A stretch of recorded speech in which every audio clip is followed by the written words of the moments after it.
My dear students, welcome back to the class. मैं हूं अंबिका सिंह, आप सभी के अपने अकाउंट्स एजुकेटर, आप सभी क्लास 12th अकाउंट स्टूडेंट्स का बहुत बहुत स्वागत करती हूं आप ही के अपने फेवरेट चैनल मैग्नेट ब्रेन्स पर, जो आप सभी को प्रोवाइड कराता है 100% free as well as high quality education. जी हाँ फ्रेंड्स, बिल्कुल आप सभी जानते हैं कि मैग्नेट ब्रेन्स आपको ना सिर्फ सीबीएसई बोर्ड के कोर्स बल्कि अदर स्टेट बोर्ड के कोर्सेज भी कवर कराता है, जैसे कि दिल्ली, बिहार, यूपी, एमपी और राजस्थान बोर्ड। और यदि मैं बात करूं इंग्लिश मीडियम हो चाहे हिंदी मीडियम हो, दोनों के कोर्सेज आपको मिल जाएंगे बढ़िया तरीके से। तो यदि इंग्लिश मीडियम के स्टूडेंट्स हैं तो मैं बता देती हूँ, क्लास केजी से लेकर के क्लास 12 तक आप लोगों को इंग्लिश मीडियम के कोर्सेज मिल जाएंगे। और यदि आप हैं हिंदी मीडियम के स्टूडेंट तो भाई साहब हिंदी मीडियम के कोर्सेज भी अवेलेबल है फ्रॉम क्लास 6 टू क्लास 12, जिसके लिए एक हमारा सेपरेट हिंदी मीडियम चैनल है मैग्नेट ब्रेन्स, जहां पर आप जाकर के जरूर से चीजें चेक कर सकते हैं यदि आप हिंदी मीडियम के स्टूडेंट्स हैं तो। और यदि मैं ई बुक्स और ई नोट्स के बारे में आप लोगों को बताऊं तो आप आराम से ई बुक्स और ई नोट्स भी अवेल कर सकते हो, जिससे आप खुद से लर्निंग कर सकते हो, खुद से आप चीजों को पढ़ सकते हो, समझ सकते हो और अपने कॉन्सेप्ट्स को और भी अच्छे से स्ट्रॉन्ग कर सकते हो। तो यदि आप लोग इंटरेस्टेड है ई बुक्स और ई नोट्स को अवेल करने के लिए तो आपको क्या करना है, नीचे जाना है डिस्क्रिप्शन बॉक्स में, वहां एक लिंक मिलेगी, उसको जाकर के आप क्लिक करेंगे, देन आप आराम से ई बुक्स और ई नोट्स को अवेल करके भी लर्निंग कर सकते हो। और यदि मैं बात करती हूँ चैनल की, तो भाई आप सभी जानते हैं कि इंडिया का number 1 free online learning platform the one and only Magnet Brains, जो आप लोगों को full and complete organize course provide कराता है, और वो भी absolutely free of cost per. जी हाँ बिल्कुल, यहाँ पर हम आपको कंप्लीट कोर्स प्रोवाइड कराएंगे, हर एक सब्जेक्ट के, हर एक चैप्टर के, हर एक छोटे बड़े टॉपिक का आपको डिटेल्ड एक्सप्लेनेशन मिल जाएगा, topic wise practice questions, exercise के क्वेश्चन, एमसीक्यू, एजर्शन रीजन या फिर इंपॉर्टेंट क्वेश्चन, सारी चीजें आप लोगों को हमारे चैनल से ही मिल जाएंगी। उसके लिए आपको कोई भी फीस, कोई भी पेड सब्सक्रिप्शन या कोई भी चार्जेस पे करने की आवश्यकता नहीं है। सारी चीजें absolutely free of cost per हम अपने स्टूडेंट्स को प्रोवाइड करते हैं भाई, इसीलिए तो हम फ्री एजुकेशन आप लोगों को प्रोवाइड करते हैं, जिससे कि कोई फाइनेंशियल बैरियर आपके रास्ते में ना आए और आपकी जो स्टडी है वो बहुत ही स्मूथली और इफेक्टिवली चलती रहे। ठीक है, तो यदि आप भी उन स्टूडेंट्स में से हैं जो घर बैठे बैठे ऑनलाइन एजुकेशन लेना चाहते हो और वो भी फ्री ऑफ कॉस्ट पे, तो इसके लिए आपको क्या करना है, हमारे यूट्यूब चैनल मैग्नेट ब्रेन्स से जुड़ना है, और उसके लिए केवल आपको सब्सक्राइब करना पड़ेगा चैनल को, उसके अलावा कुछ नहीं करना है। जल्दी से चैनल को जरूर सब्सक्राइब करें और आज के इस पर्टिकुलर सेशन को लाइक शेयर जरूर करिए गाइस, सभी से बोल रही हूँ, फटाफट से लाइक एंड शेयर कर दीजिए और इस पर्टिकुलर हमारे चैनल को सब्सक्राइब कर दीजिए, सो दैट फिर फाइनली आगे बढ़ते हैं और आज के सेशन को स्टार्ट करेंगे। सो भाई आ जाइए, शुरू करते हैं अपनी क्लास 12 अकाउंट्स की क्लास। और अपनी क्लास में अपना चल रहा है, यदि सीक्वेंस में देखें तो चैप्टर नंबर 10 पर हम लोग हैं, और इसका नाम क्या है, financial statements of a company. तो भाई साहब इस चैप्टर में मैंने आपको बताया बैलेंस शीट बहुत ज्यादा इंपॉर्टेंट है, जहां से क्वेश्चंस आते हैं वो आपकी बैलेंस शीट से ही आते हैं। बैलेंस शीट के हर एक एलिमेंट्स में से आपसे क्वेश्चंस आते हैं, मेजर हेडिंग क्या है, सब हेडिंग क्या रहेगी किसी भी एक एग्जांपल की। तो भाई साहब उसके लिए हम इसीलिए बैलेंस शीट के एक एक एलिमेंट को डीप में डिस्कस कर रहे हैं। तो ऐसे जैसे कि आप सभी जानती है, बैलेंस शीट में जो इक्विटी और लायबिलिटी थी उसे हम डिस्कस कर रहे हैं, और आज मैं आपको बता दूं आज इसका फाइनली ये लास्ट पार्ट रहेगा। इसके बाद आपकी जो बैलेंस शीट का इक्विटी और लायबिलिटी का पोर्शन है वो फिनिश हो जाएगा। फिर हम फाइनली क्या स्टार्ट करेंगे, एसेट। ठीक है, उसके बाद अब हम एसेट स्टार्ट करेंगे कि बैलेंस शीट में जो अदर चीज होती है एसेट वो क्या है, वही current asset, non current asset, वो सारी चीजें देखेंगे। ठीक है, तो आज हमारा ये फाइनल लास्ट पार्ट होने वाला है इक्विटी एंड लायबिलिटी का। तो इक्विटी तो हम वैसे भी पहले कंप्लीट कर चुके थे, लायबिलिटीज अपना चल रहा था, और उसमें मैंने आपको पिछले ही सेशन में नॉन करेंट लायबिलिटी के अंदर वो जितने भी 4 सब हेडिंग्स आ रही थी वो मैंने आपको कल बता दी थी, राइट। अब आप अपन उससे आगे बढ़ेंगे आज, और अब नेक्स्ट हम लोग देखेंगे दैट इज करेंट लायबिलिटी को आज हम डिस्कस करने वाले। उसके अंदर क्या क्या सब हेडिंग्स रहेंगी और उनके अंदर भी क्या क्या एग्जांपल्स हैं, क्या क्या चीजें उसमें इंक्लूड होती हैं, आज हम उसमें इस पर्टिकुलर सेशन में देखने वाले हैं। सो आर यू गाइस रेडी, तैयार हो आप सभी? मजा तो बहुत आ रहा होगा आप लोगों को, क्योंकि इतने दिनों से हम सिर्फ थ्योरेटिकली चीजें पढ़ रहे हैं।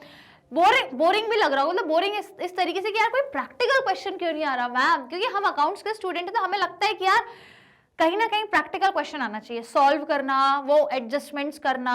ठीक है, तो अब आप क्या इतने दिन से थ्योरी पढ़ रहे हो तो टेंशन मत लो, बस 2 चैप्टर की थ्योरी बची है, एक तो ये 10 चैप्टर और इसके बाद का 11 चैप्टर, उसमें थोड़ी सी थ्योरी है बस। फिर आने दो 12th और 13 चैप्टर, अकाउंटिंग, रेशो और कैश फ्लो में बस फिर आपको क्वेश्चंस प्रैक्टिकल ही करने हैं बस। ठीक है, तो थ्योरी थोड़ी बहुत ही है, 2 ही चैप्टर्स में है, बस ये अपनी कंप्लीट हो जाएगी, फिर आ जाएंगे हम लोग प्रैक्टिकल क्वेश्चंस भी करेंगे, तो फिर फाइनली आप वापस उसी स्टेज पर आ जाओगे जहां हम वही प्रैक्टिकल क्वेश्चंस करते थे, है ना। तो मुझे तो ऐसा लग रहा है कि बिल्कुल हम अकाउंटेंसी से अलग हो गए हैं, अलग इन द सेंस कि प्रैक्टिकल क्वेश्चन नहीं आ रहे ना बहुत दिन से, पर कोई नहीं। इस चैप्टर में भी एक्सरसाइज के क्वेश्चंस हैं, पर वो प्रैक्टिकल वाले नहीं है, कैलकुलेशन वाले नहीं है, वो सिर्फ आइडेंटिफाई करना होता है आपको, ठीक है। तो वही आइडेंटिफाई कराने के लिए तो मैं आपको बैलेंस शीट का हर एक एलिमेंट इतना डिटेल में पढ़ा रही हूँ। तो आइए फिर क्लास स्टार्ट करते हैं। इक्विटीज एंड लायबिलिटीज का आज पार्ट 5 और लास्ट है, राइट। तो शुरू करें। Are you guys ready? So let's begin the session. I hope आप सभी ने लाइक शेयर एंड सब्सक्राइब कर दिया होगा। तो फिर बढ़ाते हैं गाड़ी आगे, देर किस बात की, आइए भाई जल्दी से लगा लेते हैं। आज हमको करंट लायबिलिटीज पढ़ना है और फिर आज इसको फिनिश करना है, ठीक है। आज ये इक्विटी या लायबिलिटी आपका फिनिश हो जाएगा। तो भाई थोड़ा रिवाइज कर ले, है ना, क्या क्या पढ़ लिया है, क्या क्या देख लिया, आ जाओ भाई। तो भाई साहब हम बैलेंस शीट पर हैं।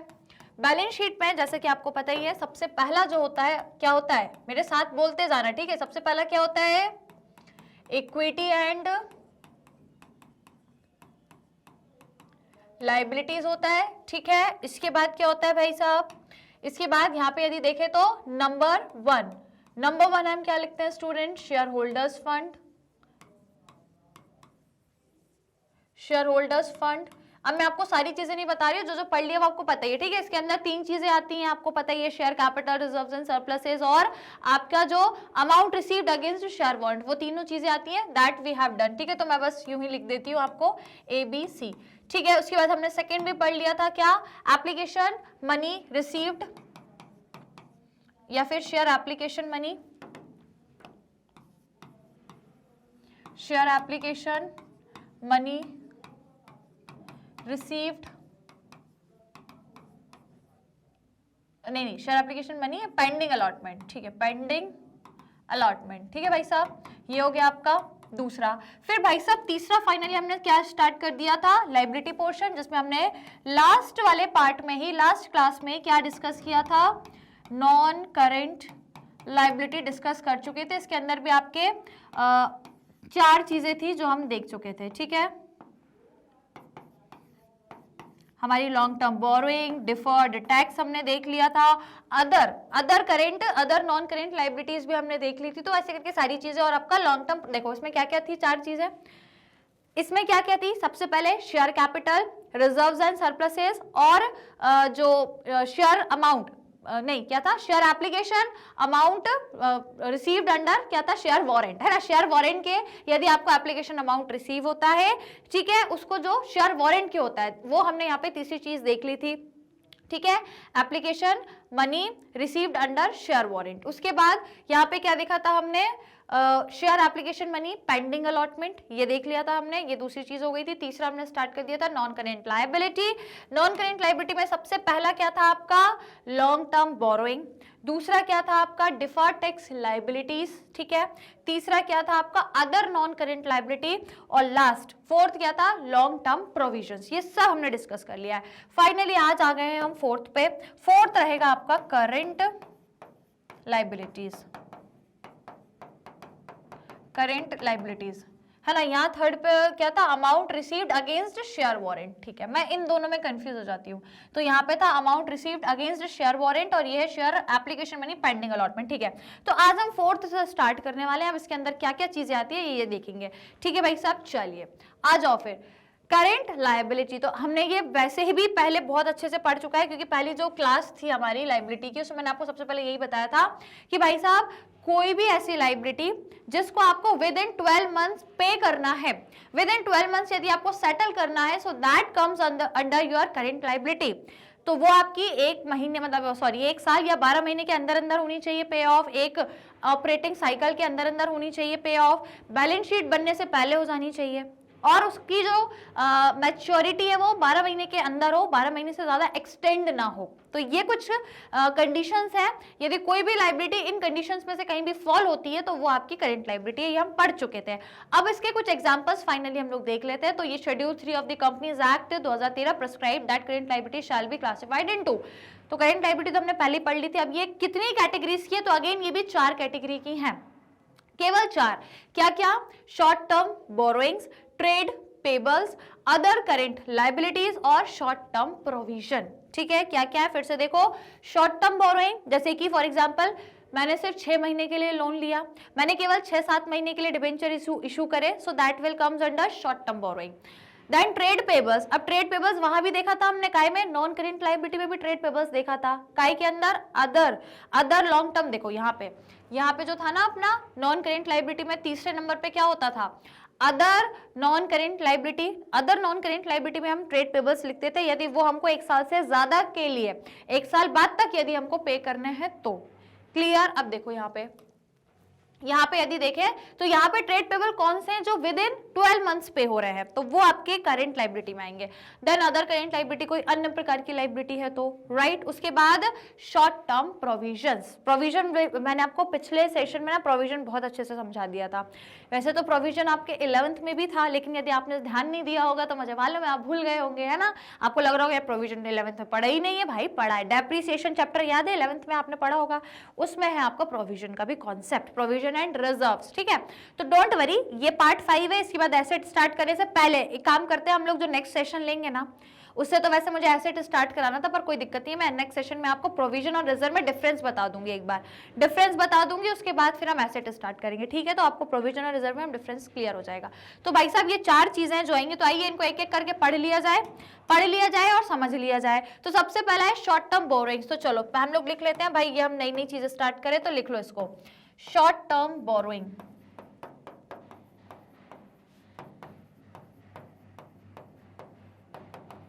चलिए, तो शॉर्ट टर्म बोरिंग्स क्या होती है भैया, वही उधार पे पैसा जो आपने 1 साल के अंदर के लिए लिया है, बस 1 साल के अंदर की मैच्योरिटी के लिए। तो short term boring are boring of the company which are due for payment within 12 months, केवल 12 महीने के अंदर अंदर मैं उसको प्रीपे कर दूंगी, या फिर एक ऑपरेटिंग साइकिल के अंदर अंदर, या फिर बैलेंस शीट बनने के पहले ही पे ऑफ कर दूंगी, रीपे कर दूंगी। Each short term borrowing is disclosed और shown in the notes to account on short term borrowing. तो ये जितने भी आपके शॉर्ट टर्म बोरोइंग है इसको कहां हम शो करते हैं, नोट्स टू अकाउंट में अंदर short term borrowings. Is it clear? Simple सी बात है भाई साहब।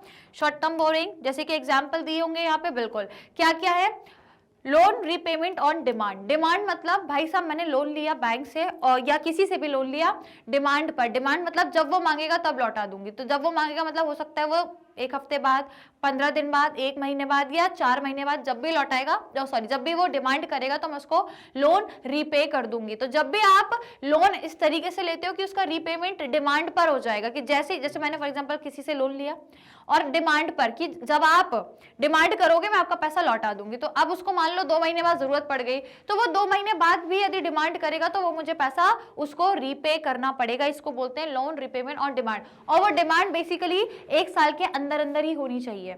1 साल के अंदर अंदर, 1 महीने बाद, 2 महीने बाद, 6 महीने, 8 महीने या 12 महीने के अंदर अंदर कभी भी वो डिमांड करेगा तो वो लोन मेरा क्या है, शॉर्ट टर्म बोरोइंग। ठीक है।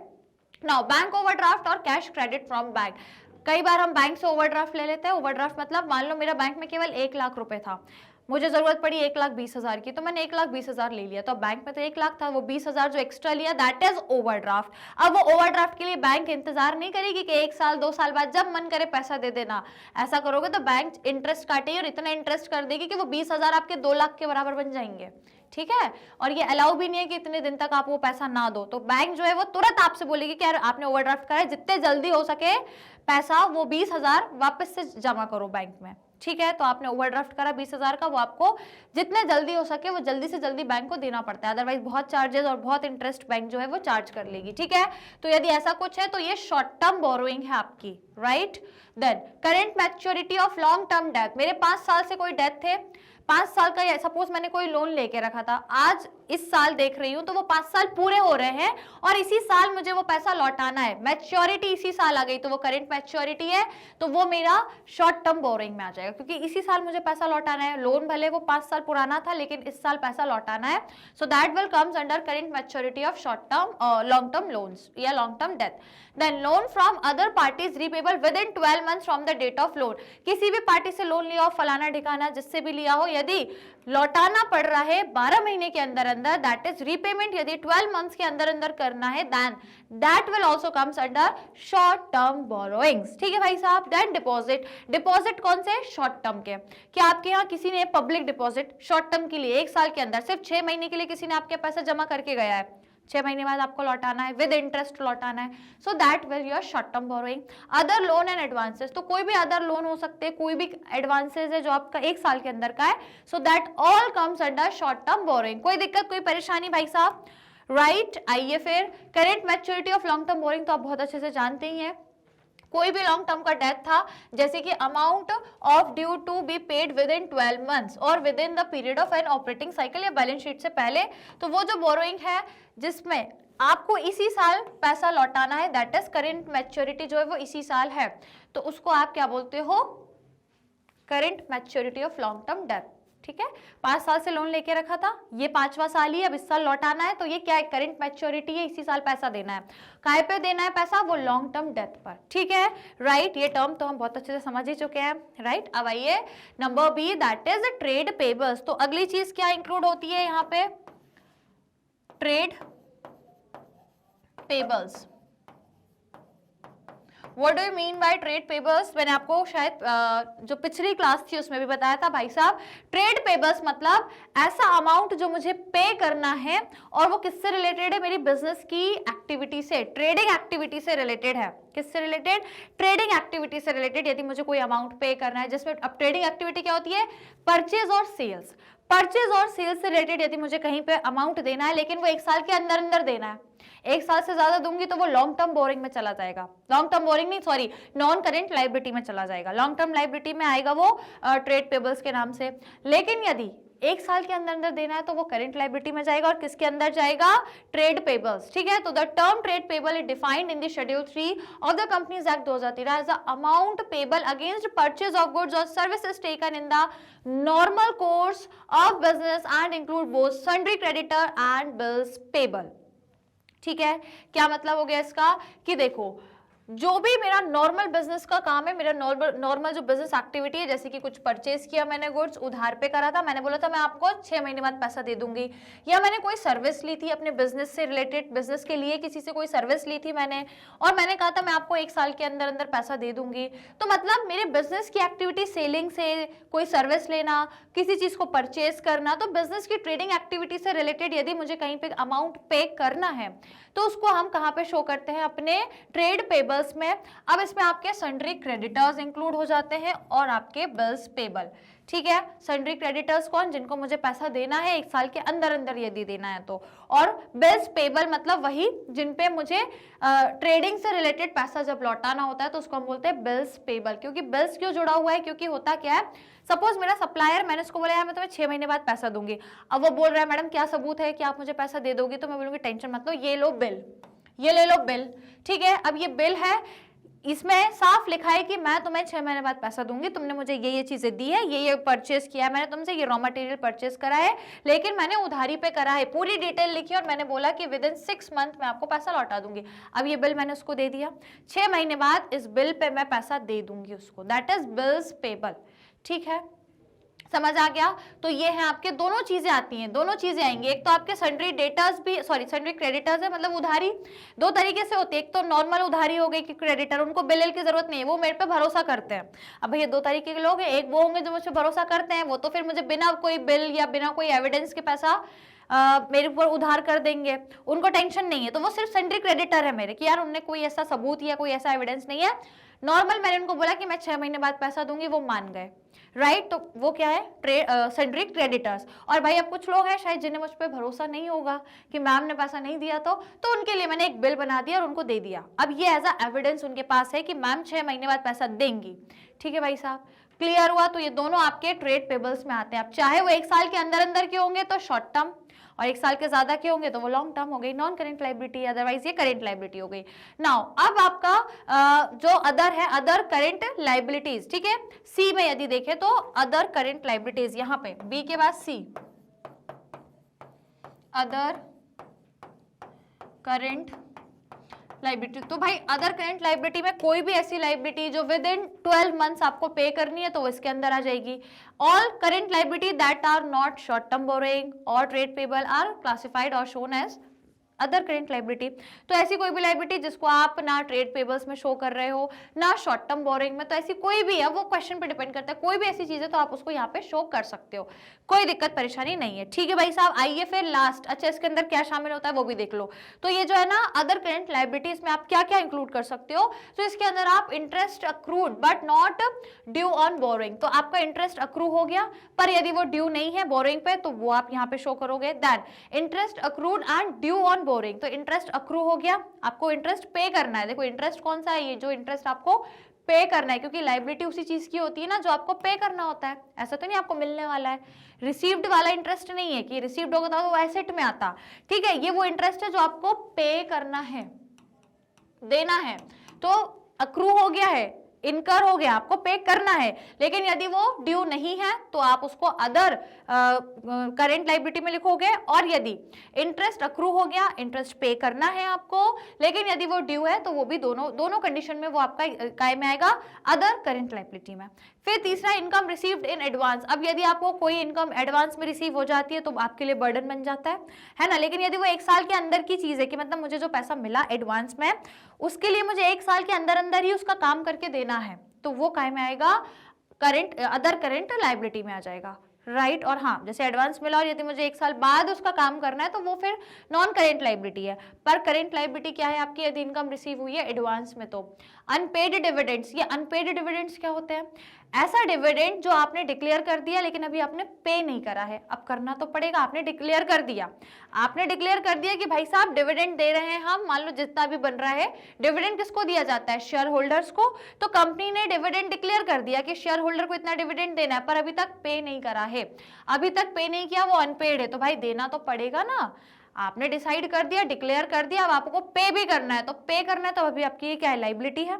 तो ये आपकी ये कौन सी है, other current liability. Then excess application money refundable and interest accrued thereon, तो यदि एक्सेस एप्लीकेशन मनी आ गई आपके पास जिसे आपको रिफंड करना है और यदि आपने अभी तक नहीं रिफंड करी है तो करना तो पड़ेगा, तो ये आपकी करेंट लायबिलिटी है। अब 1 साल के अंदर अंदर ही करोगे, बल्कि 1-2 महीने के अंदर ही पैसा लौटाना पड़ता है आपको, ठीक है। तो यदि एक्सेस एप्लीकेशन का अमाउंट आ गया है जिसे रिफंड करना होता है तो हम 1-2 महीने के अंदर ही उसको रिफंड करते हैं, तो वो आपकी क्या है, अदर करेंट लायबिलिटीज हैं। तो ये कुछ एग्जांपल्स हैं, क्वेश्चन यहीं से आते हैं, कुछ भी एक दे देंगे, सपोज अनपेड डिविडेंड दे देंगे, पूछेंगे कि इसकी मेजर हेडिंग और सब हेडिंग बताओ, तो आप क्या बोलोगे, मेजर हेडिंग क्या है, करेंट लायबिलिटी है आपकी, और सब हेडिंग क्या है, अदर करेंट लायबिलिटीज। क्लियर, तो ऐसे करके क्वेश्चन आएगा, इसीलिए आपको हर एक बैलेंस शीट का एलिमेंट जानना बहुत जरूरी है, राइट। तो जैसे मैंने बोला अनपेड डिविडेंड है, डिविडेंड तो डिक्लेयर हो गया पर आपने पे नहीं करो, तो भैया करो ना, लायबिलिटी है, बर्डन है, देना पड़ेगा, तो ये क्या है। और हाँ, ऐसा भी नहीं कि अभी इस साल का डिविडेंड है तो 3-4 साल बाद दोगे, इस साल का इसी साल देना है, 1 साल के अंदर ही देना है, तो करेंट लायबिलिटी में ही आएगा, और उसमें भी काय के अंदर आएगा, अदर करेंट लायबिलिटीज के अंदर। Clear, right. चलिए, तो गाइज ये हो गया। अब आपका 4th है, अच्छा और भी एग्जाम्पल है, देख लेते हैं। तो और क्या है, देखो, अच्छा जितने ज्यादा एग्जाम्पल देखेंगे ना उतना आपको जब चीजें आइडेंटिफाई करोगे तो इजी रहेगा। देखो, unpaid mature deposit and interest accrued thereon, तो सपोज आपके कुछ ऐसे डिपॉजिट थे जो इनकी मैच्योरिटी आ गई है इसी साल। अब जैसे फॉर एग्जाम्पल 5 साल से मैंने पब्लिक का पैसा अपने पास डिपॉजिट रखा था, अब ये 5वां साल आ गया, मुझे इस साल उनको अमाउंट देना है, इस साल मुझे उनको अमाउंट देना है, राइट। तो मैं उनको इसी साल अमाउंट दूंगी, तो वो मेरा क्या कहलाएगा, मैच्योर्ड डिपॉजिट। अब ये वो डिपॉजिट है जिनकी मैच्योरिटी पीरियड आ गया है और मुझे इसी साल उनको अमाउंट वापस करना है, राइट, और उनको इंटरेस्ट भी देना है। तो भाई साहब दो ना, फिर कब दोगे, इसी साल देना है भाई, इस साल मैच्योरिटी हो गई है तो इसी साल आपको अमाउंट भी देना है डिपॉजिट का, और उस पर जो भी इंटरेस्ट बनेगा वो भी देना है। तो ये आपका काय में आएगा, क्योंकि डिपॉजिट्स है ना, तो ये काय के अंदर आएगा, आपका अदर करेंट लायबिलिटी में आएगा, क्योंकि इसी साल पैसा देना है और अमाउंट भी देना है डिपॉजिट का और इंटरेस्ट भी देना है। फिर है unpaid matured debentures and interest accrued thereon, तो यदि ऐसे डिबेंचर्स हैं आपके जिन पे इसी साल पैसा देना है, मैच्योरिटी आ गई उनकी, तो इसी साल यदि उन पे पैसा देना है, अभी तक आपने नहीं दिया, ये भी अनपेड है और ये भी अनपेड है, और इवन आपने उस पर अभी इंटरेस्ट भी नहीं दिया, इसी साल देना है, तो वो आप काय में शो करोगे, other current liability. Then calls in advance, अब भाई साहब पैसा शेयर कैपिटल का यदि एडवांस में मिल जाता है तो हम उसको क्या बोलते हैं, कॉल्स इन एडवांस। तो आपने पैसा बुलवाया नहीं, उससे पहले यदि मिल गया तो वो क्या हो गई आपके लिए अदर करेंट लाइबिलिटी बन गई, आपके लिए बर्डन बन गया, ठीक है। देन अदर पेबल्स या फिर नेचर टू बी स्पेसिफाइड, तो यदि अदर कोई चीज है जो आपको पे करनी है इसी साल, एक साल के अंदर अंदर, 12 महीने के अंदर अंदर कोई भी चीज आपको पे करनी है तो वो सब आपकी अदर करेंट लाइबिलिटीज में आ जाएगी, ठीक है भाई साहब। Is it clear? तो जल्दी से लाइक शेयर करो, फिर अगले उस पे चढ़ेंगे, अगली सब हेडिंग पे चलेंगे। फटाफट से लाइक एंड शेयर हो जाए जरा जल्दी से। डन, सभी ने कर दिया तो फिर आ जाओ। अब आई थिंक फाइनली फोर्थ आ जाएगा। हाँ, फोर्थ आ गया number D, short term provisions. Short term provision, number D, short term provision. तो देखो मैंने आपको पिछले ही सेशन में बहुत अच्छे से शॉर्ट टर्म प्रोविजन या मतलब प्रोविजन का मतलब बताया था। तो प्रोविजन मतलब तो पता ही है आपको पिछले सेशन में, इसलिए मैंने बहुत डीप में बता दिया था आप लोगों को कि प्रोविजन मतलब फ्यूचर में होने वाले कोई भी एक्सपेंस, लाइबिलिटी या लॉस के लिए यदि आप आज से ही अपने बिजनेस को तैयार कर रहे हो, आज से ही उसके अमाउंट का कलेक्शन करके रख रहे हो ताकि फ्यूचर में आप उसको पे कर सको। हालांकि आपको एक्यूरेट अमाउंट नहीं पता, लेकिन एक एस्टिमेटेड अमाउंट के बेसिस पे आप अभी से ही प्रोविजन में पैसा इकट्ठा कर रहे हो, अमाउंट कलेक्ट कर रहे हो, सो दैट इज प्रोविजन। यदि वो अमाउंट आप लॉन्ग टर्म के किसी लॉस के लिए कर रहे हो कि वो लॉस या एक्सपेंस या वो लाइबिलिटी 1-2 साल बाद आएगी तो वो लॉन्ग टर्म प्रोविजन है। और यदि वो हर साल वो लाइबिलिटी आ रही है, हर साल 1 साल के अंदर अंदर ही यदि वो चीज है तो वो शॉर्ट टर्म प्रोविजन है। Is it clear? तो देखो अब यहाँ वही चीज है कि short term provision are the provision for liabilities which are likely to be paid within 12 months और within the accounting period या बैलेंस शीट। तो ये ऐसे प्रोविजन होते हैं शॉर्ट टर्म प्रोविजन जहां पर कंपनी प्रोविजन बनाती है उन लाइबिलिटीज, उन एक्सपेंस या उन लॉसेस के लिए जो विद इन 12 मंथ्स में होने वाले हैं, ठीक है। Each item of short term provision is disclose और shown separately in notes to account short term provision. अब इसके कुछ एग्जांपल्स देख लो क्या क्या होते हैं। अब देखो, provision for employees benefit, employee के बेनिफिट के लिए आपने प्रोविजन बना के रखा है, जैसे कि एम्प्लॉय को सैलरी देने के लिए आपने पहले से, क्योंकि देखो सैलरी हर साल हर महीने देनी है, तय है, वो देनी ही पड़ेगी, तो क्यों ना उसके लिए अभी से ही हम लोग पैसा इकट्ठा कर करके रखते जाए ताकि हर महीने उसमें से हम उनकी सैलरी देते जाएंगे, ठीक है। तो ये शॉर्ट टर्म के लिए भैया हर महीने हम प्रोविजन बनाते हैं और हर महीने सैलरी देते हैं, तो ये शॉर्ट टर्म के लिए बन गया हमारा प्रोविजन, ठीक है। एम्प्लॉय बेनिफिट्स मतलब वही उनको सैलरी देना या किसी अदर प्रकार के आप इंसेंटिव्स दे रहे हो, उनको फाइनेंशियल इंसेंटिव्स दे रहे हो या कोई अदर कहीं फॉर एग्जाम्पल ट्रिप पे जा रहे हैं आपके एम्प्लॉयज तो उसके लिए आप उनको पैसा दे रहे हो या कोई अदर फैसिलिटी दे रहे हो तो उसके लिए, मतलब कुल मिला के बिजनेस अपने एम्प्लॉय को जैसे भी करके यदि कोई भी अमाउंट दे रहा है तो उसके लिए वो प्रोविजन बनाता है तो उसको बोलते हैं प्रोविजन फॉर एम्प्लॉइज बेनिफिट। फिर प्रोविजन फॉर एक्सपेंसेस, अब बिजनेस के जो डेली के खर्चे, डेली मतलब हर महीने का खर्चा, जैसे कि बिल्डिंग का रेंट देना या कोई भी अदर चीज, कोई भी खर्चा हो, डेप्रिसिएशन हो या कोई भी खर्चा है जिसके लिए यदि बिजनेस पैसा कहीं इकट्ठा करता है तो वो होता है प्रोविजन फॉर एक्सपेंस। और एक्सपेंस जो है वो ऐसा नहीं है 10-12 साल में एक बार हो रहा है, वो एक्सपेंस हर महीने होते हैं, हर साल होते हैं, क्लियर। फिर है प्रोविजन फॉर टैक्स, आपको पता है ये टैक्स हर साल देना होता है at the end of the year में 31 मार्च तक, ठीक है। हर साल हम टैक्स दे रहे हैं तो उसके लिए भी हम पहले से ही प्रोविजन बना के रखते हैं, तो ये शॉर्ट टर्म प्रोविजन में आ गया। फिर अदर प्रोविजन, अदर कोई भी, जैसे प्रोविजन फॉर डेप्रिसिएशन आप बना रहे हो, provision for doubtful death, bad death आप बना रहे हो, so that all comes under your short term provision. Clear students? तो समझ में आया शॉर्ट टर्म प्रोविजन, कोई दिक्कत कोई परेशानी तो नहीं है। तो ये तो सिंपल हो गया आपका short term provision. Is it clear? तो ये टोटल 4 चीजें होती हैं जो आपकी मेजर हेडिंग करंट लाइबिलिटी के अंदर ये सब हेडिंग आती है, टोटल 4 चीजें। क्या क्या? एक बार देख लो, short term borrowing, trade payables, other current liabilities and your short term provisions. Is it clear to everyone? चलिए तो जरा फटाफट से जरा लाइक शेयर कर दो जल्दी से, सभी स्टूडेंट्स को बोलूंगी लाइक एंड शेयर कर दीजिए जल्दी से फटाफट से, ठीक है। तो चलिए ये हो गया है कंप्लीट। इसके बाद कुछ है क्या? नहीं, बिल्कुल नहीं है। तो आपको वैसे स्क्रीनशॉट में क्या है, वो बैलेंस शीट है, तो चलो आज स्क्रीनशॉट लेने के लिए कुछ भी नहीं है। अब भाई साहब क्या कर रहे हैं, हम आज के सेशन को वाइंड अप कर रहे हैं।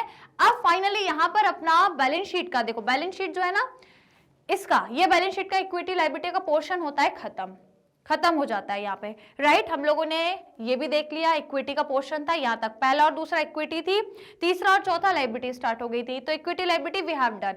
अब फाइनली हम लोग यहाँ पे जो पहला हो गया, अब इसके बाद दूसरा स्टार्ट करेंगे एसेट्स, ठीक है। लेकिन उससे पहले मैंने अभी आपको बताया था कि मैं आपको पहले प्रोविजन और रिजर्व में डिफरेंस बता दूंगी, तो वो नेक्स्ट सेशन में बताऊंगी, उसके बाद फिर एसेट स्टार्ट करेंगे। और एसेट में भाई वो दो चीजें रहेंगी, बस दो चीज रहेंगी एसेट में, करेंट एसेट और नॉन करेंट एसेट, ठीक है भाई साहब। तो मिलेंगे फिर अगले सेशन में, और क्या, आ जाना है सही डेली क्लासेस में, जो मैग्नेट ब्रेन्स पे आप लोगों की डेली हो रही हैं, हमारे अकाउंट्स की क्लासेस, ठीक है भाई साहब, जो कि एग्जाम तक चलने वाली हैं, ताकि आप लोगों की बढ़िया से प्रिपरेशन होती रहे, चीजें आप लोगों की टाइम से हो जाएंगी, राइट। तो चलिए फिर मिलेंगे नेक्स्ट सेशन में, इसी प्लेटफॉर्म, इसी चैनल मैग्नेट ब्रेन्स पर, जो आप सभी को प्रोवाइड कराता है 100% free as well as high quality education. जी हाँ दोस्तों, बिल्कुल, सीबीएसई बोर्ड के अलावा अदर स्टेट बोर्ड के कोर्सेज भी हम आप लोगों को प्रोवाइड कराते हैं अपने चैनल से, जैसे कि दिल्ली, बिहार, यूपी, एमपी और राजस्थान बोर्ड, वैदिक मैथ्स क्रैश कोर्स और स्पोकन इंग्लिश के कोर्सेज भी आपको एब्सोल्युटली फ्री ऑफ कॉस्ट में हमारे चैनल पर मिल जाएंगे। और चैनल, जो हमारा यूट्यूब चैनल है, उसको जाके जरूर चेक करें, आपको हर सब्जेक्ट की प्लेलिस्ट मिलेगी,